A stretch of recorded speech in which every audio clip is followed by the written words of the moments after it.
Шинэ өглөө өхөн шинэ амжилтаар эхэлдэг. Та бүхэнд энэ өглөөний мэнд хүргэе. Нийтдээ цахимаар одоо орон нутагт 21 аймаг шууд явагдаж байна. Нийслэл хотын төв одоо зохион байгуулах комиссоос мэдчилж байна. Сая энэ хөл дарга хэлсэн төрийн алба амаргүй алба гэдэг.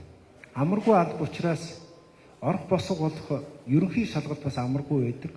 Яагаад гэвэл бидэртээ бас ерөнхий шалгалт өгч байгаа хүмүүс уулзалцдаг, зөвлөгөө авдаг.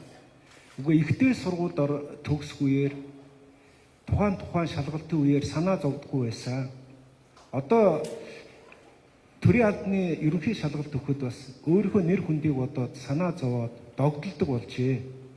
Бас санаа зовж шүү гэв. Санаа зовхын хажуугаар бас амжилт үзүүлж байгаа олон хүмүүс байгаа. Хоёр дахь миний ярианы мессеж бол соёлын өөрчлөлт гарч байгаа. Манай ажилтнууд хэлж байгаа. Хэдэн жилийн өмнө бол хүмүүс ерөнхий шалгалт өгнө, тусгай шалгалт өгнө. Ер нь төрийн албаны зүйл дээр таньдаг хүн байна уу гэж сургалж явдаг бол сүүлийн жилүүдэд одоо нэг соёл үүснэ. Төрийн албаны шалгалтын ном байна уу? Ямар сургалтууд байна уу? Ямар зөвлөгөө байна уу гэдэг. Амжилт өөрөөс нь шалтгаалдаг гэдгийг мэддэг болсон. За 3 дахь зүйл төрийн албаны шалгалт өгсөн хүмүүсийн нэр хүнд өсөж байна. Гайлын газрын нэг хэлтсийн дарга өөрөө болцол шаардлага хангаад ажиллаж байгаа хүн зориуд ерөнхий шалгалтыг өгж үзчихээ. Тэгээ хамт олонтойгоо баг бэлтгэсэн юм шиг байгаа. Тэгээд ерөнхий шалгалтыг өгөөд тэнцсэн. Гайл дээр очиход тэр хэлтсийн даргыг хүлээж авч байгаа байдал, хүндэтгэж байгаа байдал, хүмүүсийн хандж байгаа байдал өөрчлөгдсөн гэж. Яагаад өөрчлөгдөв? Мэдлэгийг нь дээдлж байна. Чармаалтыг нь дээдлж байна. Оюуныг нь үнэлж байна. Ийм учраас улсаа хөгжүүлэх үйл хүн хөгжсөн төрийн алба хэрэгтэй учраас та хүндээ эрхэм баян болсон Эрдэнэ боловсролын энэхүү одоо шалгалтанд амжилт хүсье.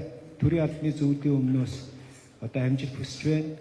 Энэхүү үйл ажиллагааны нээлтэнд онцолж хэлэхэд Монгол улсын их хурлын гишүүн төрийн байгуулалтын байнгын хорон дарга энх хул дарга оролцож байгаа.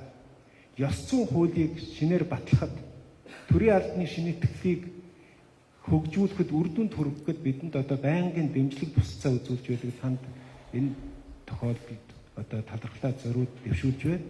Мөн одоо олон улсын байгууллагаас JICA-гийн төлөөлөгчид ирж судлахаас гадна туршлага одоо судлах ийм ажлуудыг хийж байгаамаа. За амжилт хүсье бүгдээрээ тэнцэнэ гэдэгт итгэлтэй байна. Юмыг яаж мэдгүй эрсдэлтэй онооны босго даваагүй тохиолдолд 11 сарын 14-өөс дараагийн одоо удирдлын шалгалтууд эхэлнэ. Тэр шалгалтанд амжилт үзүүлнэ. Санаа зовдохгүй удирдал бүхэн авагдаж байгаа. Зарим бүр тэнцчээд оноогоо ахиулахын тулд дахиж ордог тохиолдлууд ч бий. Ингээд та бүхэндээ сайн сайхныг хүсье. Зохион байгуулж байгаа бүх байгууллага комиссийнхэнд амжилт хүсье. Баярлалаа.